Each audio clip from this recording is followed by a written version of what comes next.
Hello সবাইকে। দেখতে দেখতে প্রেগনেন্সির 6 মাস শেষ। পুরো সময়টা আমি ঢাকাতেই থেকেছি আমার বাসায়। এখন আমাদের ইচ্ছা বাকি সময়টা ঠাকুর যদি ভালো ভালো রাখেন সব কিছু আমরা রংপুরে সেরে তারপর আবার ঢাকায় ফিরব। এই জন্য আমি আমার ব্যাগ প্যাক করা শুরু করে দিয়েছি। আজকে দুপুর 2টার সময় আমাদের ফ্লাইট। আমরা এখান থেকে সৈয়দপুর যাব, তারপর যাব আমার বাবার বাড়ি রংপুরে। যেহেতু আমার শ্বশুরবাড়িও কাছাকাছি দিনাজপুর, তো আমাদের প্ল্যান আছে স্বাদের অনুষ্ঠান বাকি সব কিছু ভালো ভালো সেরে তারপর আবার ঢাকায় ফিরব। তো অনেক দিন পর আমার আবার বাসায় ফেরা হবে যদি ঠাকুর চান। এই জন্য বাইরের পরিবেশটা একটু দেখে নিলাম, মিস করবো আমার বাসাকে। বেরিয়ে পড়েছি, আমার হাজব্যান্ড আমাকে রাখতে যাচ্ছে। মনের মধ্যে যেমন একটা সাহস কাজ করছে, যেহেতু রংপুর দিনাজপুর মিলেই আমার সবাই থাকে, আত্মীয় স্বজন সাপোর্ট দেওয়ার অনেকেই থাকবে। আরেক দিক থেকে মনে হচ্ছে ওকে ছাড়া এতটা দিন কিভাবে থাকবো এই অবস্থায়, সেটা এই যে সঙ্গে নিয়ে নিয়েছিলাম আমি রসুন আর শুকনো মরিচ, যেটা আমার মা শাশুড়ি আমাকে রাখতে বলে। আজকে আমাদের ফ্লাইট ঢাকা টু সৈয়দপুর দুপুর 2টার সময়। আমরা পৌঁছে গেছি প্রায় এয়ারপোর্টে, আর অনেকটা সময় এখনও আমাদের হাতে আছে, প্রায় 12টার মতন বাজে। রাস্তাঘাট একদম ক্লিন ছিল, তেমন জ্যামও ছিল না। পৌঁছে গেছি আমরা এয়ারপোর্টে। আমাদের আজকের ফ্লাইট হচ্ছে এয়ার অ্যাস্ট্রার সাথে।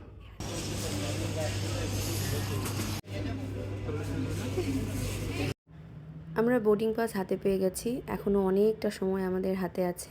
আর আমি বাসায় তেমন কিছু খাইনি, একটা ডিম আর 2টো খেজুর খেয়েছি, আর অত কিছুই খাইনি। আজ সকালে আমি তাড়াহুড়ো করে ওষুধ খেতেও ভুলে গেছি। এই সময় তো নানান রকমের ওষুধ খেতে হয় আমাকে। যাই হোক, ঢাকা ইন্টারন্যাশনাল এয়ারপোর্টে ডোমেস্টিকে 3টা এয়ারলাইন্স রয়েছে। একটা হলো সিটি ব্যাংক অ্যামেক্স, একটা ইউসিবির আর একটা এমটিবির। প্রথমেই আমরা চলে এসেছি সিটি ব্যাংক আমেরিকান এক্সপ্রেসের লাউঞ্জে। তো এখানে কিছুক্ষণ থাকবো, আর সম্ভব হলে আপনাদেরকে এমটিবির লাউঞ্জটাও ঘুরে দেখাবো। এখানে দেখা যাক কী কী ব্রেকফাস্টের আইটেম আছে। হয়তোবা লাঞ্চের টাইমে অনেক বেশি আইটেম থাকে, ব্রেকফাস্টে হয়তোবা খুব বেশি। আমার দেখা যাক কী কী আইটেম আছে, সেখান থেকে কিছু খেতে হবে। ও তো আমাকে বলছিল এইসব খাবার কিন্তু একদম বেশি খাওয়া যাবে না, কিন্তু কে শোনে কার কথা। এইসব খাবারের প্রতি আমার আকর্ষণ বেশি, আর প্রেগনেন্সিতে আমার এইসব খাবারের প্রতি ক্রেভিংসটা কেন জানি না অনেকটা বেড়ে গেছে। জানি না আপনাদের প্রেগনেন্সির সময়ে খাবার দেখলে লোভ হয় কি না, কিন্তু আমার কেন জানি না প্রচণ্ড পরিমাণে খাবারের প্রতি লোভ হয়ে গেছে। যা দেখি তাই খেতে ইচ্ছা করে, আর মনে হয় যে আমি অনেক খেতে পারবো। আসলে অতটা খেতে পারি না, কিন্তু আমার খাওয়ার রুচিটা আছে আর কি, অনেক কিছুই খেতে পারি। যদিও এই সমস্ত খাবার খাওয়ার ঠিক না, কিন্তু এখন আসলে উপায় নেই, আমাকে খেতেই হবে। যাই হোক, ও আমার জন্য স্যান্ডউইচ, বার্গার আর চিকেনের একটা আইটেম ছিল, নিয়ে এসছে। তো আমি খুব মজা করে খাচ্ছিলাম, আর অনেক দিন পরে খাচ্ছিলাম বলে আমার খুব ভালো লাগছিল খেতে। পেট পূজা শেষ। এখন যদি সম্ভব হয় একটু এমটিবির লাউঞ্জে যাব, ঘুরে দেখাবো আপনাদেরকে। আমার এখন মুড ভালো হয়ে গেছে, কারণ এই সময় ক্ষুধা পেলে আর মাথা টাথা কিচ্ছু ঠিক থাকে না। ওষুধও খেয়ে নিয়েছি, আর হাতে অনেকটা সময় আছে। চলুন একটু ঘুরে আসি এমটিবির লাউঞ্জে। এখানে 3টা লাউঞ্জই হচ্ছে এয়ারপোর্টের দোতলায়।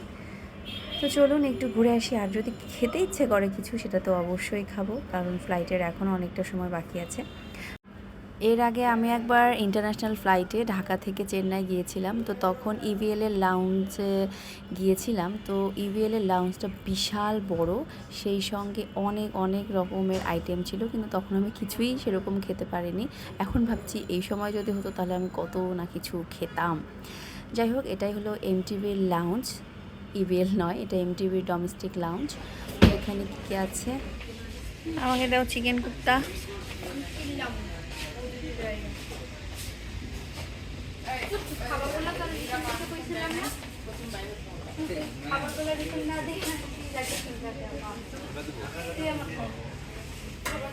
দুটো দাও।